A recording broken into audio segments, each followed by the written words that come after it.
কক্সবাজারের মহেশখালী উপজেলার মাতার বাড়ির পশ্চিমের সাইটপাড়া, জেলের পাড়া, খন্দার বিল ও রাজারঘাট এলাকা। মানচিত্রে এই জনপদগুলো থাকলেও বাস্তবে তা প্রতিনিয়ত বিলীন হচ্ছে সাগরের গর্ভে। ভাঙা বেড়িবাঁধ গলে জোয়ারের সময় স্বাভাবিকের চেয়ে 4 থেকে 5 ফুট উচ্চতায় লোকালয়ে প্রবেশ করছে পানি। নোনা জলের এই আগ্রাসনে প্রতিনিয়ত ডুবছে মানুষের মাথার গোজার ঠাঁই, ফসল জমি আর মাছের ঘের। ফলে প্রায় 80 থেকে 90 হাজার বাসিন্দা চরম নিরাপত্তাহীনতায় ও অস্তিত্ব সংকটে দিন কাটাচ্ছেন।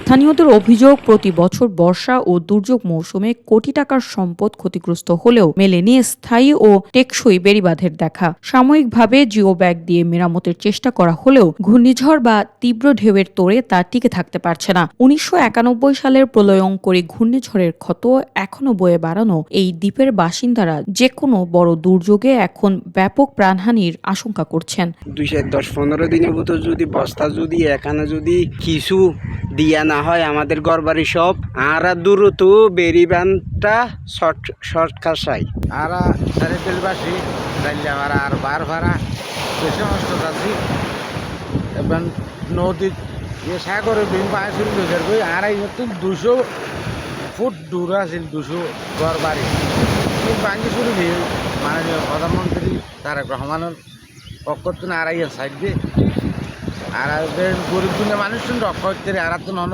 জায়গা সম্পত্তি নেই তাই বললা আর বসাইলে বেশি ক্ষতিগ্রস্ত হয়েছে কি গরিব দুনিয়া মানুষ তাই বলা পয়সা নাই দিয়ে একটা বিড়াল হয়ে যায় তাই বললা।